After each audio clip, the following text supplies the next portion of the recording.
설마 청소부가 사람을 살렸다고? 그날 미국 맨해튼 종합병원이 숨을 멈췄습니다. 40년간 투명인간처럼 살던 70살 한국인 청소부.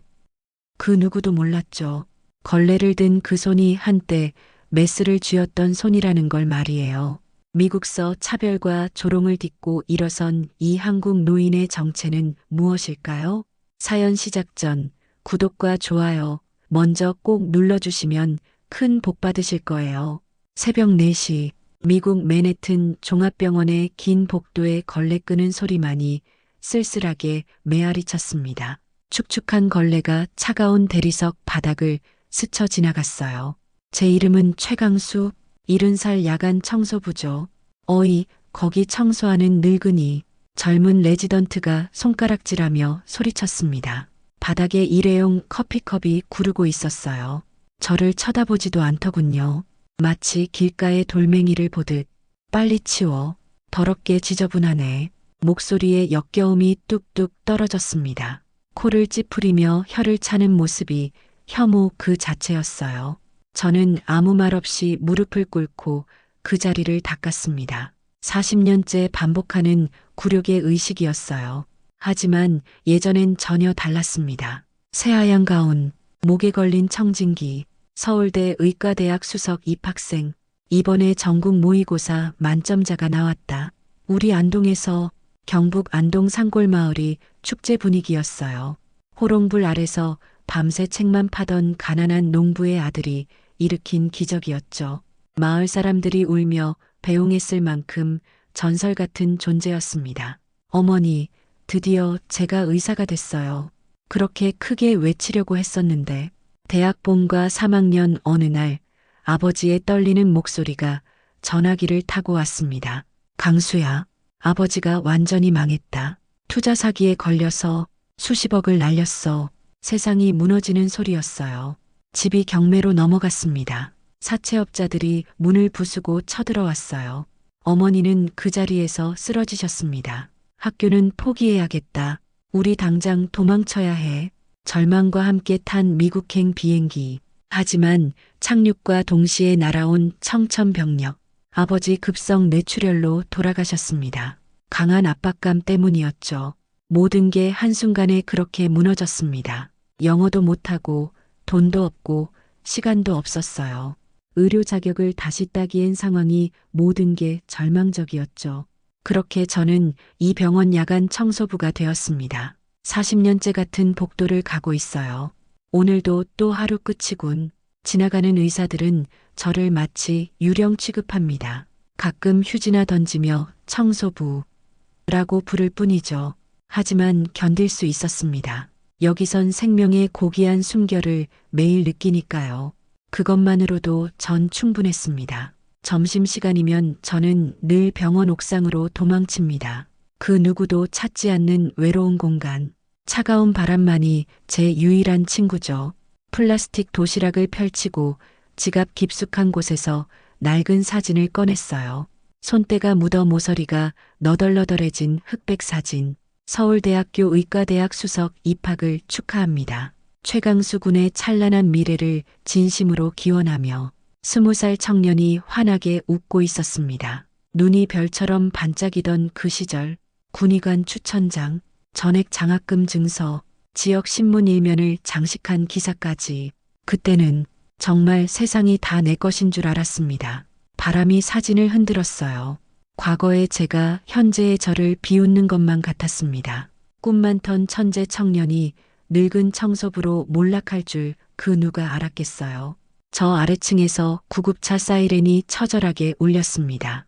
또 누군가 죽음과 필사적으로 싸우고 있겠죠. 서둘러 사진을 접어넣고 일어섰어요. 청소할 곳이 에베레스트처럼 쌓여 있거든요. 복도로 내려가니 간호사들이 전쟁터처럼 뛰어다니고 있었습니다. 응급실이 바빠지면 복도도 지옥도가 돼요. 바닥에 튄 핏자국, 쏟아진 링거액, 각종 의료 폐기물들. 저의 일감이 히말라야처럼 늘어나는 순간이죠. 강수 씨, 3층 화장실 청소 완전 긴급해요. 간호사 마리사가 숨을 헐떡이며 달려왔어요. 저를 그나마 인간 취급해주는 몇 안 되는 천사 같은 분이죠. 네, 당장 올라가겠습니다. 계단을 오르는데 젊은 레지던트들의 대화가 비수처럼 귀에 꽂혔어요. 아, 진짜 미치겠어. 밤새 눈 붙일 시간도 없었어. 그래도 우리는 의사잖아. 청소부처럼 뇌 빼고 하는 단순 노가다보다 천만 배 나아. 맞지. 평생 걸레질이나 하면서 살 수는 없잖아. 생각만 해도 끔찍해. 저런 무식한 늙은이들 보면 불쌍하긴 하지만 어쩌겠어. 공부 안 한 데 가지 뭐. 가슴에 송곳이 박혔습니다. 숨이 막혔어요. 하지만 뭐라 할 수 있겠어요? 지금의 저는 정말 그저 남의 나라에서 걸레질하는 무식한 한국 늙은이일 뿐이니까요. 새벽 2시 응급실 근처 복도는 평소보다 무겁고 조용했습니다. 공기가 끈적끈적했어요. 어젯밤 대형 교통사고가 있었나 봅니다. 바닥 곳곳에 마른 핏자국이 검은 얼룩처럼 남아 있었어요. 저는 한 자리 한 자리 정성스럽게 걸레질을 했습니다. 핏자국을 지우면서 누군가의 아픈 기억도 함께 지우는 마음으로 갑자기 복도 끝에서 남자의 비명이 천둥처럼 메아리 쳤습니다. 심장이 멈춘 것 같았어요. 걸레를 내팽개치고 급히 달려가니 50대 중년 남성이 바닥에 쓰러져 경련하고 있었어요. 얼굴이 새파랗게 질렸습니다. 입술은 보라색으로 변해가고 있었죠. 손발이 경련하듯 떨리고 있었어요. 가쁜 숨소리가 점점 약해지고 있었습니다. 심정지가 온 겁니다. 여기 사람이 죽어가요. 소리쳤지만 주변은 텅 비어 있었어요. 의사도 간호사도 모두 어디론가 사라졌습니다. 이 남자는 지금 이 순간 죽어가고 있는데 이럴 수는 없어. 순간 40년 전 강의실이 생생하게 되살아났어요. 심폐소생술 실습, 기도 확보법, 맥박 체크, 몸이 저절로 기억했습니다. 마치 자전거 타기처럼 정신 차려요. 제 목소리 들려요? 즉시 무릎을 꿇고 가슴 한가운데에 손바닥을 올렸어요. 정확히 가슴뼈 아래쪽 3분의 1 지점, 30번의 가슴 압박, 그리고 인공호흡 2번. 교과서에서 나온 듯 완벽한 리듬이었죠. 하나, 둘, 셋, 28, 29, 30. 손바닥에서 갈비뼈의 딱딱한 감촉이 생생하게 전해졌어요. 40년 전 인체 모형으로 연습했던 바로 그 느낌이었습니다. 몸이 모든 걸 기억하고 있었어요. 의사의 본능이 깨어난 거였죠. 맥박 돌아와라. 제발 돌아와. 시간이 정지한 듯 했어요. 이마에서 땀이 폭포수처럼 흘러내렸습니다. 그 순간 남자의 가슴이 부풀어 올랐습니다. 희미한 신음소리와 함께 숨을 쉬기 시작한 거예요. 목에서 맥박이 또각또각 규칙적으로 뛰기 시작했죠. 살았다. 살아났어. 이게 대체 뭔 일이야? 뒤에서 놀란 목소리가 들렸습니다. 돌아보니 응급의학과 레지던트 3명이 입을 벌린 채 석상처럼 굳어 있었어요. 도대체 누가 이런 완벽한 응급처치를 한 거죠? 눈이 동그래진 채 믿을 수 없다는 표정이었어요. 저는 조용히 일어나 떨리는 손으로 걸레를 집어들었습니다. 한마디도 하지 않은 채 설마 청소하는 할아버지가? 그들의 목소리가 지진 나듯 떨렸습니다. 최강수, 당장 병원장실로 올라와. 즉시 다음 날 오후 차가운 빙하처럼 냉혹한 목소리에 전화가 걸려왔어요. 예상했던 일이라 조금도 놀랍지 않았습니다. 오히려 이제야 왔구나 싶었죠. 병원장실 문을 열자 살인적인 저기가 방 안을 가득 채우고 있었어요. 윌슨 병원장, 응급의학과 과장, 법무팀장, 마치 종교재판소 같은 살벌한 분위기였습니다. 최강수 씨, 윌슨 병원장이 제 이름을 뱉듯 말했어요. 마치 더러운 쓰레기를 보는 듯한 눈빛이었죠. 당신이 어젯밤 환자에게 무허가 의료행위를 했다는 신고가 들어왔습니다. 사람이 죽어가고 있었습니다. 저는 눈을 똑바로 보며 담담하게 대답했어요. 닥쳐. 법무팀장이 책상을 주먹으로 내리쳤습니다. 펜꽂이가 떨어져 굴러다녔어요. 당신이 뭔데 의료행위를 감히 해? 그냥 걸레질이나 하는 무식한 청소부 주제에 독이 든 화살 같은 말이었어요. 무면허 의료행위는 중범죄라고요. 감옥에서 10년은 썩을 수 있어요. 응급의학과 과장도 차가운 눈빛으로 저를 노려봤습니다. 만약 그 환자가 죽거나 평생 장애를 입었다면 우리 병원이 모든 책임을 져야 했어요. 그 무거운 책임을 생각이나 하고 행동했습니까? 윌슨 병원장이 서류를 저한테 던지며 말했습니다. 2주 동안 무급 정직, 그리고 다시는 환자에게 접근하지 마세요. 한 번 더 이런 망동 부리면 즉시 해고에 손해배상 소송까지 걸겠습니다. 당신 같은 무식하고 건방진 늙은이 때문에 우리 병원 이미지가 바닥으로 떨어져요. 법무팀장이 침을 튀기며 악을 썼어요. 가슴이 찢어지는 것 같았습니다. 생명을 구했는데 범죄자 취급을 받다니. 전 그저 사람이 죽어가는 걸 눈뜨고 볼 수 없었을 뿐입니다. 저는 마지막 자존심을 걸고 떨리는 목소리로 말했어요. 윌슨 병원장이 고함을 질렀습니다. 당신은 청소부예요. 청소부. 의사놀이 하지 말라고요. 복도로 나와 청소 도구들을 챙기는데 가슴이 터질 것 같았어요. 마리사가 몰래 다가왔습니다. 눈에 눈물이 고여 있었어요. 강수 씨, 이건 너무 억울해요. 분명히 생명을 구했는데. 괜찮습니다, 마리사. 저는 억지로 웃으며 말하고는 떨리는 손으로 걸레를 바닥에 내려놓았어요. 40년 동안 저와 함께했던 그 낡은 걸레를 말이죠.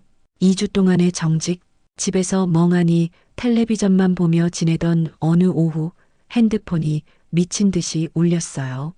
마리사였습니다. 목소리가 흥분으로 떨리고 있었어요. 강수 씨, 지금 당장 인터넷 켜보세요. 빨리요. 완전 난리 났어요. 무슨 일인지 가슴이 두근거렸어요. 컴퓨터를 켜고 검색창에 제 이름을 쳤는데 화면이 터져나갈 듯 쏟아지는 기사들.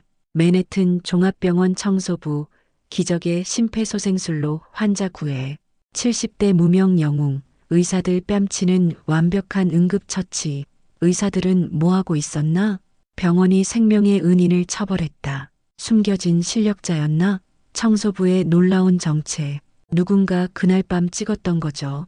제가 심폐소생술하는 장면이 선명하게 담겨 있는 영상이 인터넷에 번개처럼 퍼진 거였죠.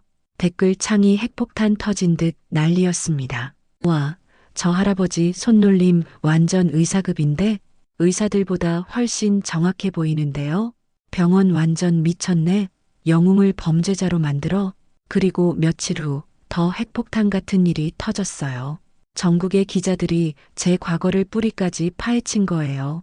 서울대 의대 입학 기록, 성적 증명서, 교수들의 증언, 심지어 고향 안동의 오래된 신문 스크랩까지. 서울대 의대 수석 출신, 가족 몰락으로 비극적 미국행, 숨겨진 천재 의사, 40년간 청소부로 살며 침묵했다. 가난이 만든 비극, 그리고 묻혀진 진실. 전국 뉴스에 제 얘기가 톱뉴스로 나왔어요. 한국 언론에서도 특파원을 급파했죠. 핸드폰이 폭탄 맞은 듯 쉴 새 없이 울려댔습니다. 인터뷰 요청, 출연 제의 각종 연락들이 쓰나미처럼 쏟아졌어요. 이게 도대체 뭔 일이지? 하지만 정작 제 마음은 복잡하고 착잡했습니다. 이렇게 갑자기 관심받는 게 과연 좋은 걸까요? 세상이 완전히 뒤집혔습니다. 병원 앞에는 기자들이 개미떼처럼 몰려들었고 인터넷은 제 얘기로 폭발 상태였어요. 물론 반대 목소리도 거셌습니다. 자격증도 없는 늙은이가 설치는 게 말이 돼? 병원 규정 어긴 건 엄연한 사실이잖아. 청소부 주제에 의사 흉내 내는 게 우스꽝스러워. 하지만 훨씬 더 많은 사람들이 저를 열렬히 지지해줬어요. 생명 앞에서 자격증이 뭐가 중요해? 40년 전 의대생이면 지금 의사들보다 실력 훨씬 좋을걸? 영웅을 범죄자 만드는 병원 규탄한다. 미국 전역에서 병원에 항해 전화가 폭탄처럼 쏟아졌어요. 병원 앞에서는 대규모 시위까지 벌어졌죠. 최강수 즉시 복직시켜라. 생명 구한 영웅 처벌하는 병원 망해라. 윌슨 병원장 당장 사퇴하라. 압박을 받은 건 병원이었습니다. 여론이 완전히 등을 돌린 거였어요. 윌슨 병원장은 결국 긴급 기자회견을 열 수밖에 없었어요. 우리 병원은 최강수 씨 용기 있는 행동을 높이 평가합니다만 땀을 뻘뻘 흘리며 우물쭈물 둘러대는 모습이 처참했어요. 다만 안전상의 이유로 변명 그만하고 사과나 해. 생명보다 규정이 중요하냐. 기자들이 폭탄을 퍼부었어요. 하지만 여론은 전혀 돌아서지 않았습니다. 오히려 더더욱 거세졌죠. 일주일 후 마침내 병원에서 완전히 꼬리를 내렸어요. 최강수 선생님, 혹시 복직하시겠습니까? 마리사가 전화로 알려준 믿기지 않는 소식이었습니다. 그리고 저희 병원 응급처치 교육 강사로도 모셔보고 싶은데요. 특별수당의 승진도 검토하고 있고요. 목소리가 완전히 180도 달라져 있었어요. 마치 다른 사람들 같았죠. 강수 씨, 지금 병원이 완전히 뒤바뀌었어요. 모든 사람들이 당신을 신처럼 우러러보고 있습니다. 믿기지 않았어요. 40년 동안 벌레만도 못한 인종차별을 받던 제가 갑자기 영웅 대접이라니. 하지만 씁쓸했습니다. 사람들은 참 간사해요. 여론이 바뀌니까 태도도 카멜레온처럼 변하더라고요.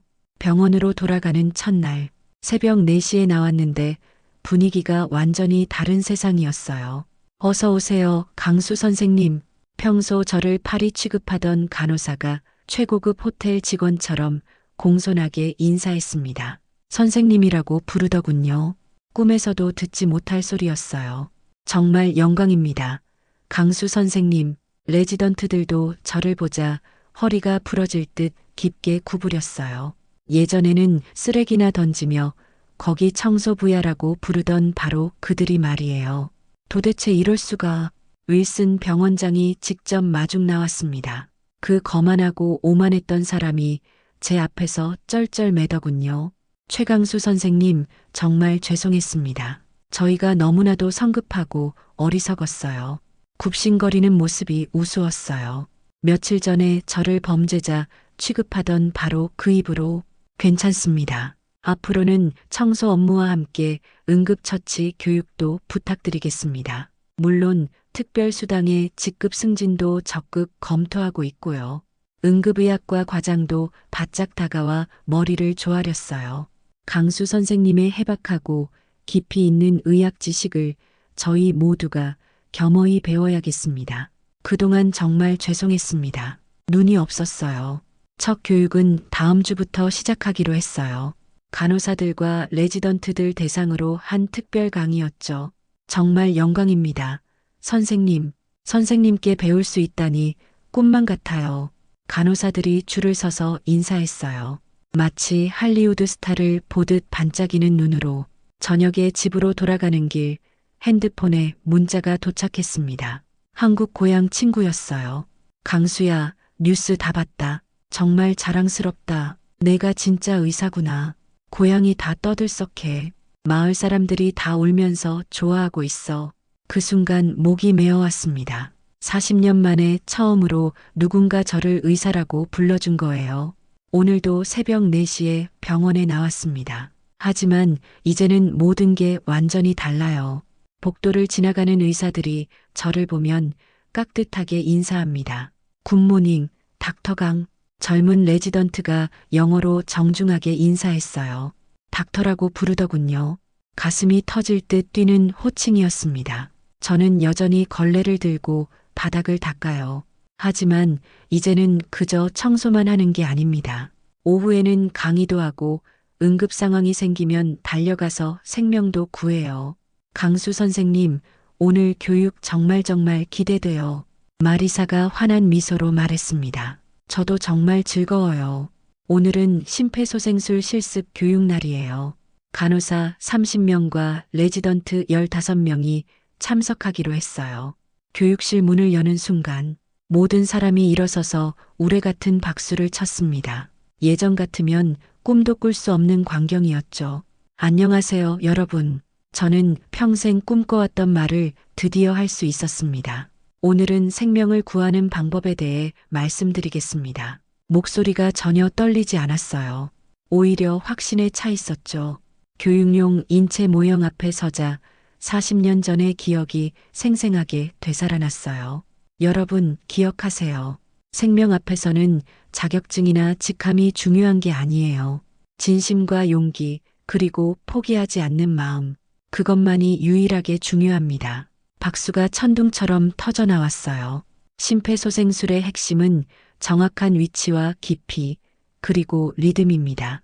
제 손이 인체 모형 가슴에 정확히 올려졌을 때 교육실이 물을 끼얹은 듯 조용해졌습니다. 이렇게 가슴뼈 아래 3분의 1 지점에 분필이 칠판에 닿는 소리처럼 제 손이 인체 모형에 닿는 순간의 정적. 모든 사람의 시선이 제게 집중되었어요. 30번의 압박 후 2번의 인공호흡. 이 리듬을 절대 놓치지 마세요. 제 손놀림을 보며 간호사들의 눈이 반짝였습니다. 완전 달라요. 이제야 이해됐어요. 선생님 설명이 최고예요.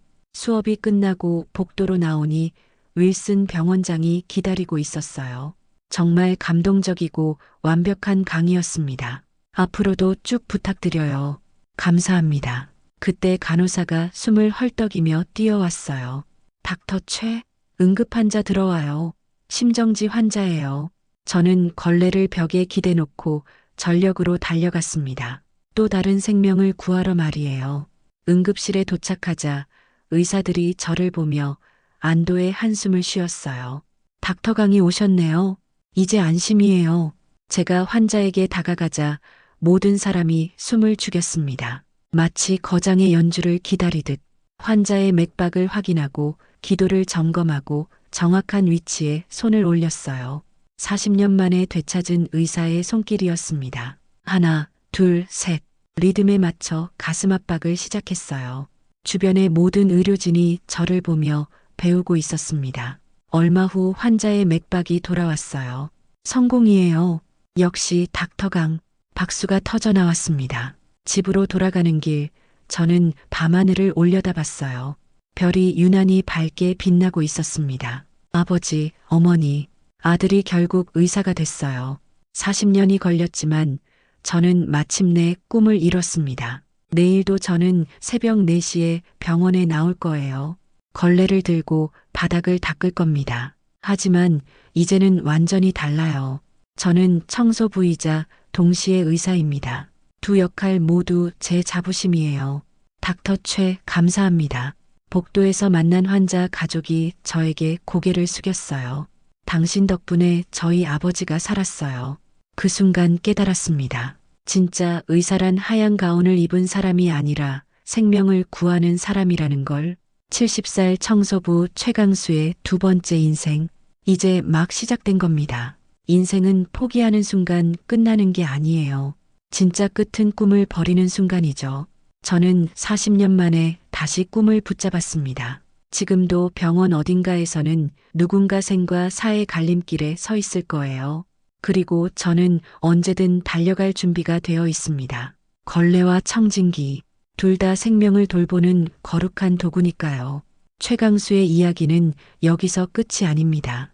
오히려 이제 막 시작되었을지도 모르죠.